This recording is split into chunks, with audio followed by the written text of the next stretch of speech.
This is The First Century, a podcast devoted to stories from that influential period of history, including Rome, Judea, Christianity, and more. I'm your host, Dr. Brian Schmisek.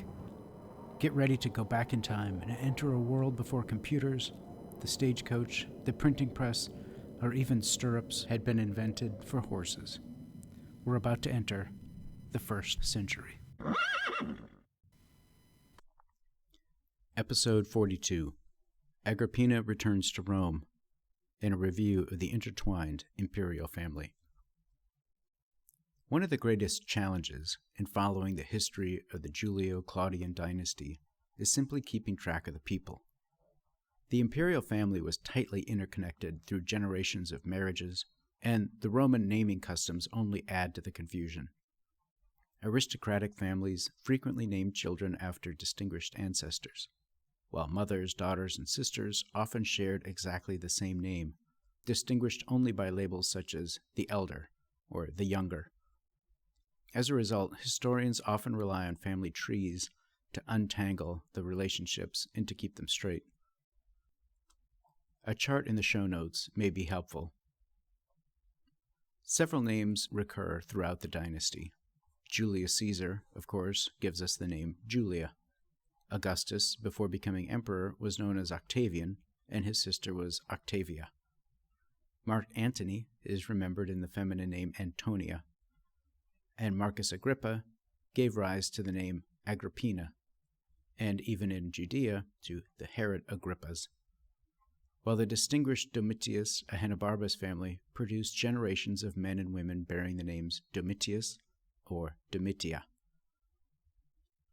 Agrippina the Younger provides a perfect example of how intertwined these families became.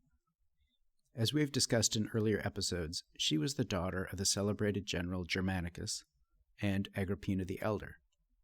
Agrippina the Elder herself was the daughter of Julia the Elder, Augustus's only biological child, and Marcus Agrippa. Thus, through both her mother and her father, Agrippina the Younger stood at the very center of the Julio-Claudian dynasty. Her first husband was Gnaeus Domitius Ahenobarbus. He was the son of Lucius Domitius Ahenobarbus and Antonia the Elder.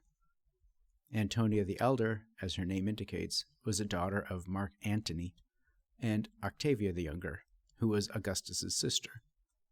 This meant that Agrippina and Domitius were already close relatives before they married. The relationship is easier to see when viewed through the Antonias. Antonia the Elder and Antonia the Younger were sisters. Domitius was the son of Antonia the Elder, while Germanicus, Agrippina's father, was the son of Antonia the Younger. Consequently, Domitius and Germanicus were first cousins. Since Agrippina belonged to the next generation, she was Domitius's first cousin once removed. Yet in the highly interconnected world of the Roman aristocracy, such marriages were neither unusual nor controversial. As we heard in earlier episodes, the marriage between Agrippina and Gnaeus Domitius Ahenobarbus produced a son, Lucius Domitius Ahenobarbus, born in 37 CE. Lucius was so named after his grandfather. History remembers the boy by another name, Nero. The name change is a story we'll come to in a later episode. To complicate matters further, Domitius had two sisters, both named Domitia. Historians distinguish them as Domitia and Domitia Lepida. Domitia, the elder sister, was the one who married the wealthy and influential senator Gaius Sallustius Passienus Crispus. In 41 CE, however, Passienus divorced her and married Agrippina the Younger, who had recently returned from exile, as we heard in an earlier episode. Thus, Agrippina married not only her deceased husband's cousin, but also the former husband of her sister-in-law. The younger sister, Domitia Lepida, played an equally important role in imperial history. She married her cousin and became the mother of Valeria Messalina, the wife of Claudius. After the death of her first husband, Domitia Lepida remarried twice, eventually wedding Appius Junius Silanus. That marriage became entangled in one of the most notorious scandals of Claudius's reign, as we recently discussed. In 43 CE, Silanus was executed after a conspiracy engineered by Messalina and the imperial freedman Narcissus. So by this point in the early to mid-40s, the imperial family relationships have become extraordinarily tangled. Agrippina had first married Gnaeus Domitius Ahenobarbus, who was her first cousin once removed, and after his death in 41, she married Passienus, who had previously been married to Domitia, her sister-in-law. This inevitably deepened the hostility between Agrippina and Domitia, who already viewed her with suspicion. After his death in 41 CE, she married Passienus, who had previously been married to Domitia, her sister-in-law. This inevitably deepened the hostility between Agrippina and Domitia, who already viewed her with suspicion. Passienus was one of the wealthiest and most respected men in Rome. In 44 CE, he, Agrippina, and their son returned from Ephesus, where he had been serving as governor. He was awarded a second consulship. He was enjoying enormous prestige, and he even possessed a fortune estimated at about 200 million sesterces. A statue of him stood in the Basilica Julia, a sign of his prominence.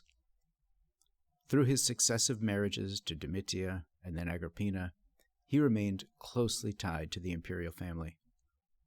Now back in Rome, Agrippina persuaded Passienus to name her his principal heir, which he did. Shortly afterward, he died, and the timing seemed to many to be suspicious. The aftermath of his death further inflamed tensions with the imperial family. According to her deceased husband's recently updated will, Agrippina acquired his vast fortune, making her one of the wealthiest women in Rome at a relatively young age of 28. This sudden transfer of wealth, combined with the suspicious timing of his death, provoked resentment and distrust, especially from Domitia, his former wife. The hostility between Agrippina and Domitia Lepida would only grow, becoming one of the defining personal conflicts within the imperial household. Next time, we'll hear about Herod Agrippa's attempt to thwart the growing Christian movement.